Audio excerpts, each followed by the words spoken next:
Mega. Well, Mega is kind of like my choice to be bigger than myself. I used to be called Mini Meg when I was growing up, and that was like a nickname that my friends' parents gave me because I was always very little. And then when it came down to, solidifying my music, I said, I can't be Mini Meg anymore. I gotta be kind of like the opposite. So Megatron came about. Some old friends called me Mega, and it kind of related to the Megatron, and so that's Mega. So I was at a hip hop show in Bedside, and afterward there was like a cipher going, and so I was like, let me get in, spit some shit, and then QC, who's part of the Brooklyn Wildlife family, he approached me and said he liked what I did, and that we should work together. And then from there he started bringing me to different events and kind of like showing me the ropes, and he's helped me to develop like as an artist. And so yeah, QC. And I was kind of nervous and like wasn't really sure like if I was ready to be about it, but it was a really like encouraging environment. It was comfortable, and people were just like, Mega, go. So I got to spit some stuff. I was like making up words. I don't even know what I was really saying, but it was really fun and I had a great time. I felt like it was cool that I didn't really know what was coming up next, and that like I was able to kind of command the attention. And when I broke my back, it kind of put everything in perspective. Like, what is your purpose? Like, what are you living for? What are you walking for? What are you passionate about? What is it that you really want to portray to the world? So that incident kind of put me in check. Like, what is it that I'm here for?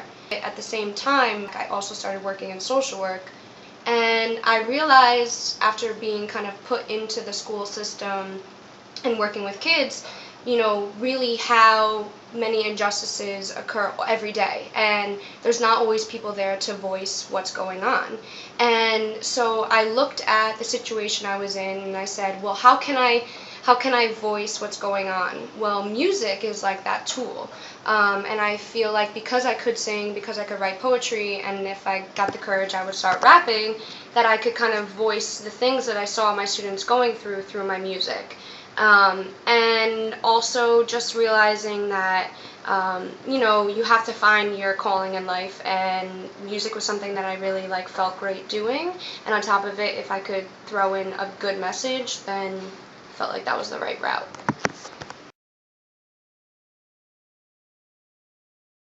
I would say Lupe Fiasco, maybe more so of his older stuff, but I really appreciated his wordplay, his kind of like poetic take at music, but he also stood for something.